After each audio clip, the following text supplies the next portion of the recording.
Hello, everybody, and welcome to another edition of Inside Admissions. I'm Liz La Porte. I am the founder of La Porte Education Advising, and I'm thrilled that tonight we'll be talking about the University of Puget Sound, a gorgeous, innovative campus, tight-knit community, and parents, I'm sure that after you hear more about it, you will know that that your student will thrive there. It's an absolutely wonderful university. And with that, I'd like to thank Torri Henson for appearing in a very busy season. Torri, thanks so much for giving us the inside scoop on the University of Puget Sound. And just one more thing, by the way, you can all watch the recording on demand starting January 31st at noon. Just go to the YouTube and type in La Porte Education Advising, and you'll see it there. Stay tuned for the next edition, which will be we'll be speaking with Seattle University on Monday, February 10th at 7 p.m. So look for that registration link. Okay, so Torri, thanks again, and it's all yours. Great, thank you so much. Let me share my screen. Let me share my screen. There we go. I jumped the gun a little bit, so. Okay. All right, there we go. Hopefully we're all up and running. So yeah, thank you so much for having me here. This is really great. Again, my name is Torri. I'm an Associate Director of Admission at University of Puget Sound. Just super brief introduction to myself. I happen to be an alumna of the university from a million years ago, and I am a logger parent. My son graduated from Puget Sound several years ago. It surprises me how long ago sometimes. I can't be that old, right?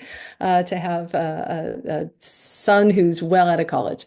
But with that, I would like to actually talk about what you would like to hear about, the University of Puget Sound. So let me introduce us to you. We are a national, independent, residential, small liberal arts college in the lovely Pacific Northwest.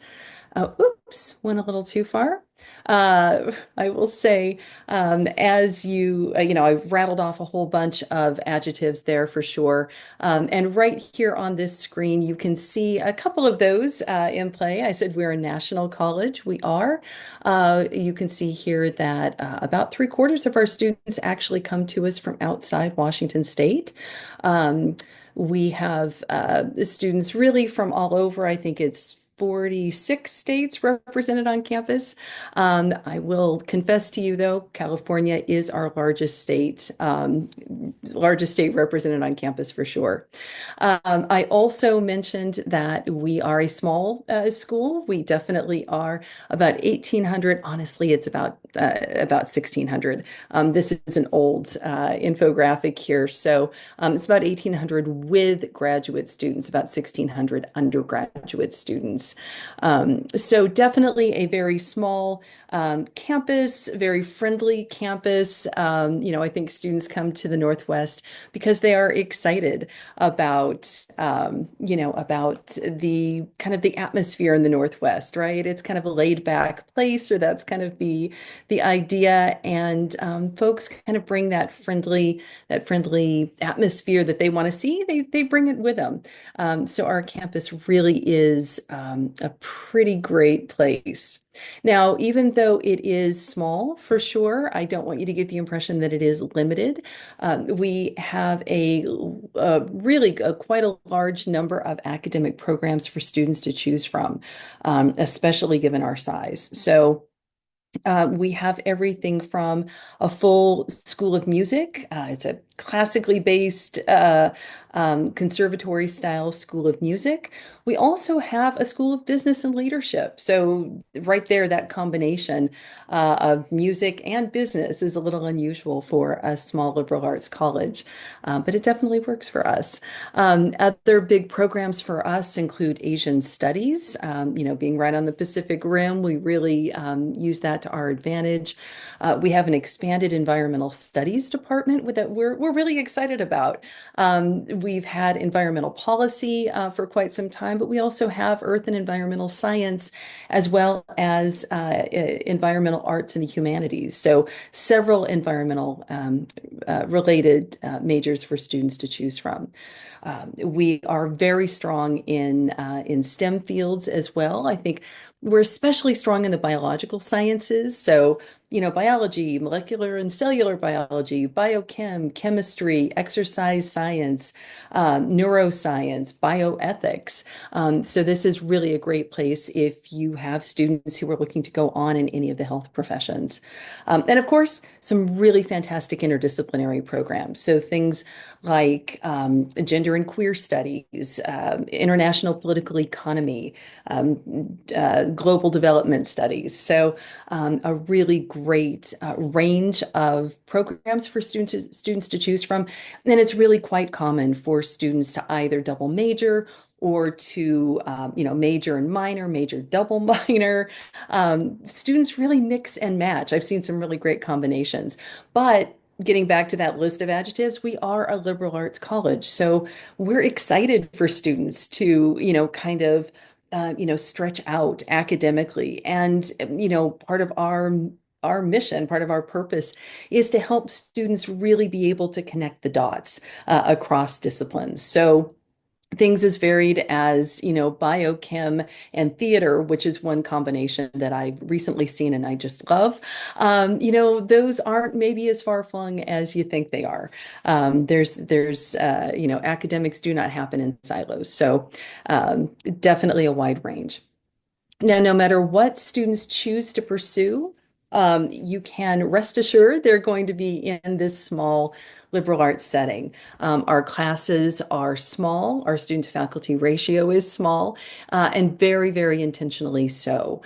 This is a fantastic place to, for students to not only be able to, sort of dive in and work closely with their peers, but with faculty as well. This is a place where students are going to get to know their professors, and professors are going to get to know them. So it's really very powerful when you have professors who know who you are and what your passions are and your interests are, and they're able to really work with you closely, work with you in that kind of mentor-mentee relationship to really help you advance your goals, or if you're not sure what your goals are. And I will point out every student comes in undeclared, so it is okay if you're not sure what your goals are. But professors are really pretty fantastic about helping students kind of find that life path as well. Every student has a faculty advisor right from the get-go, so they're always going to have that relationship with their faculty advisor. But we also have peer advisors. All first year students have peer advisors, so upperclassmen to help them figure out the ropes. We have great tutoring and academic support services. Professors offer loads of office hours. Again, that's just kind of what we do, that relationship. So know that those relationships are there, and help is very much there when students need it, and all students need it from time to time. So it is there and available. Now, in addition to what is really a great classroom experience, again, small and discourse-based and all that, great classroom, but we want students outside of the classroom as well. We spend actually a fair amount of time working to get students outside of the classroom. So experiential education is something that we are pretty passionate about. And as a matter of fact, you can look at it as either a guarantee or a requirement, however you want, but all students will do at least one experiential education opportunity during their time with us. Now, to be clear, most students do more than one. We have four kind of main categories. Those are going to be study abroad, internships, independent research, and community-based learning. And again, everybody's going to do at least one of those things. Most of our students do two or three, or really all four of those. You are not limited. We just want to make sure you're doing at least one. So whether it is studying biodiversity in Madagascar, I can talk, it's been a long day, or music in Venice, you might be doing a local internship, say with the Northwest Immigration Rights Project right here in Tacoma, working with immigrant populations. You might be doing independent research. We have so much to offer here in this area, and I am going to talk about the area in just a sec. It might be, working in, right in the Puget Sound right next to us. It might be working in Seattle. Just really a lot to offer. And that combination of great classroom experience as well as that experiential education opportunity or those opportunities, they really do add up to something pretty special. You can see here just a list of kind of the big names where recent graduates have gone over the last couple of years. Know that, these are the big names. There are lots of others. And we have a really fantastic career and employment services office that is their job is very specifically to help students, kind of make that soft landing into the workforce, and they are great at what they do. Another thing, though, that I do want to point out is, about 25% of our students right out of the gate will go not into the workforce, but on to some sort of post-baccalaureate education. And we are a really great launching point for that. You can see here that we are in the top 7% of small colleges nationwide whose students go on to earn doctoral degrees. So that's a pretty great number. We are also very, very good at helping students go on to medical school, law school, any kind of grad program, but med school and law school are particular strengths for us. So if you've got students looking to move on, we are really a great place for that. And just a quick shout out to our Peace Corps volunteers and our Fulbright scholars, our Watson Fellows. We're top producers of all of those and very proud of them. I'll keep talking faster because I realize I'm going to run out of time. But I do want to spend just a minute giving you a sense of where we are, kind of a sense of place. Liz has put up this very cool backdrop for me here. You can see kind of our campus and the Puget Sound in the background up there. We are located just right in the heart of the Puget Sound region. If you are not aware, the Puget Sound is a little bit like the Bay. It is an inlet of the Pacific Ocean, and it is where, right along the Puget Sound region here, that's where you're going to find the population base in Washington. So we are where you see that lovely little brick building. That's Tacoma. A little bit to our south is Olympia, the state capital, and about at 45 to an hour, 45 minutes to an hour to our north would be Seattle, kind of the big city. But Tacoma, in and of itself, we're a pretty great place and a great launching point to enjoy the rest of the Northwest. You can see a picture there of Mount Rainier. It is a big part of the Tacoma skyline. That is Tacoma in the foreground there, in front of Mount Rainier. Great place if you are a lover of the outdoors. So hiking, snowshoeing, all of that kind of stuff in Mount Rainier. But the Cascade Mountains that run right down the middle of our state is a great place for skiing, snowboarding, hiking, climbing, camping, all of those outdoorsy things. If you go about 2 hours to our west, you'll get to the coast. So right, to the Pacific coast. But for things like kayaking, canoeing, scuba diving, all of that, that's just right in town. We are very close to the water, as you can kind of see from this picture. So again, the outdoors, that is something that we are really, really good at. Oops, sorry, I lost my screen there for a second. Tacoma itself, we're a city of about 225,000 people. So we're a proper city. We've got lots of resources right here in town. Some great museums, live theater, live music. And we actually have one of the largest city parks in the US, Point Defiance Park. It has miles of hiking trails that run through old growth forest and right along the water. So everything from the urban to the outdoors, you can find right here in town, and lots of walking walkable districts for students to enjoy while they're here. Students do live on campus with us for at least 2 years. Again, that list of adjectives at the beginning, residential was one of them. So all students live on for at least 2 years. Housing is guaranteed for all four if students want it. And students really, while they're with us, they really do build a strong sense of community on campus. And I think some of that harkens back to that idea that folks are coming a distance.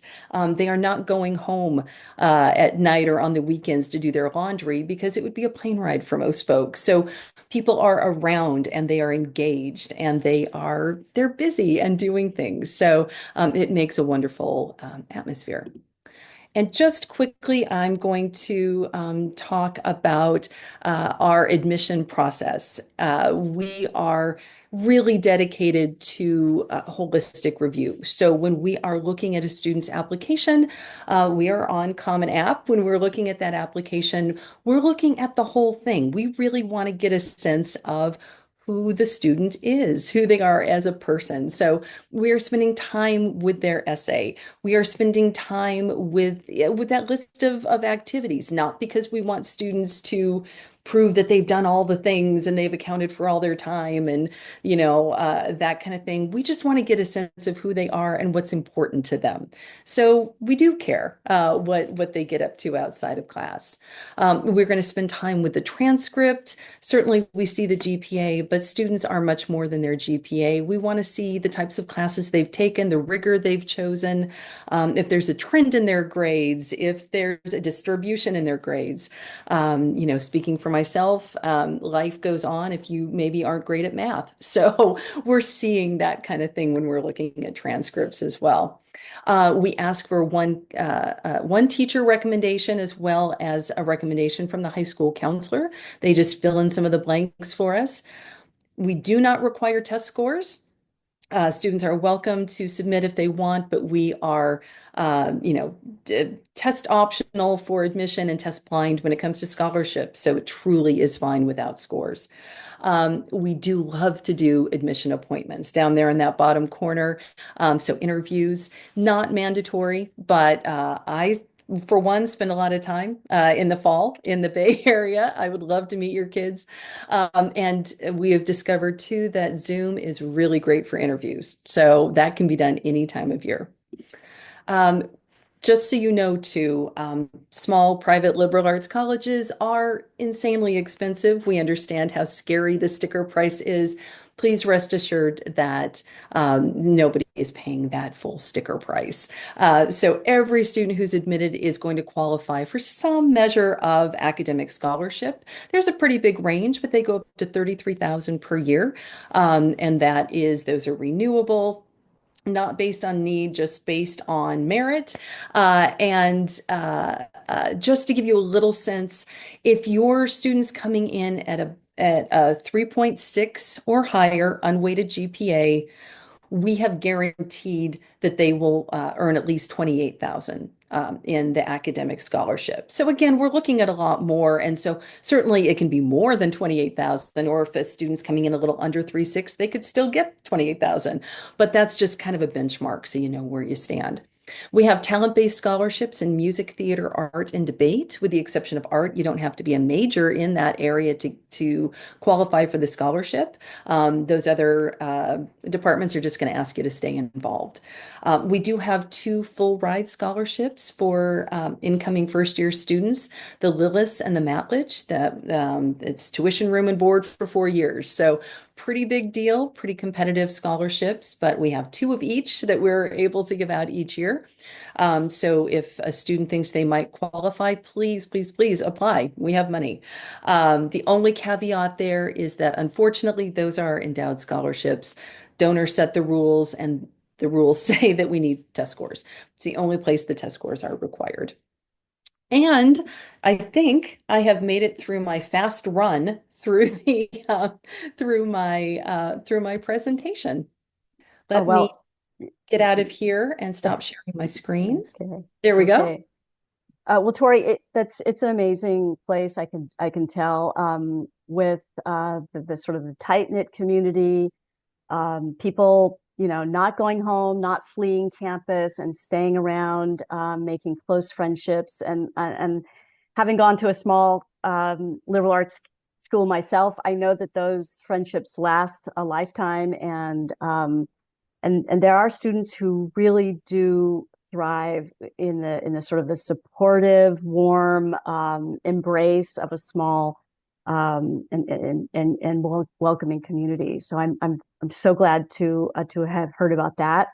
I also wanted to just call out again the sort of the Peace Corps, this, go out into the world and engage in life and in improving, our planet and our world. So I'm grateful that you talked about that as well.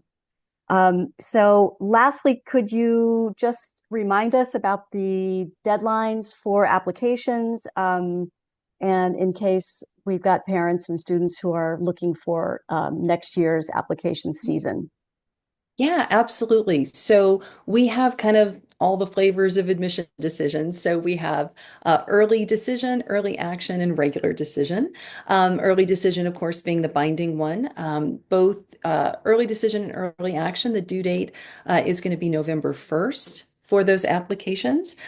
Students who apply early decision, we will get back to you with a pretty quick answer, certainly quite soon. If you've committed to us, we're going to commit back.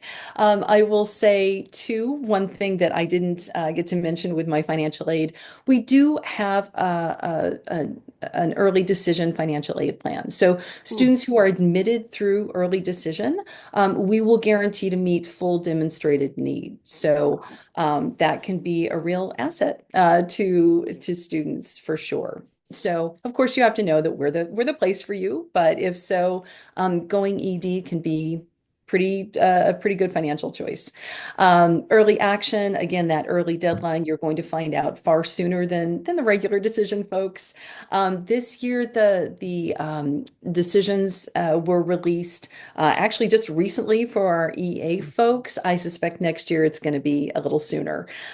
So very early January would be my guess. And then of course, regular decision, the due date there would be January 15th. Great. And Torri, are you a CSS profile plus FAFSA school?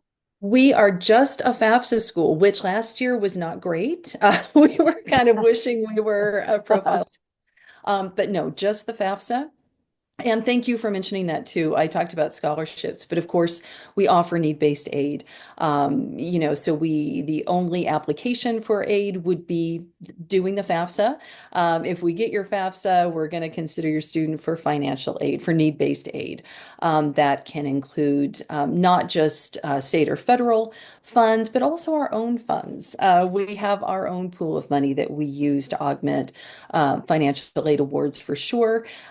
So Puget Sound grants are very much a thing, as well as, of course, work study, loan eligibility, all of the standards. Well, Torri, I look forward to coming up to Tacoma to visit. I'm thrilled to be able to learn from inside the admission office about the university. It sounds just ideal, and I want to thank you again for appearing on Inside Admission, especially during this time, which is, I know, the heaviest time of the year and probably the most joyful in some ways, having so many students applying and looking over your classes. So thank you again. And to our audience, thank you also for coming to our latest edition of Inside Admissions. Okay, good night.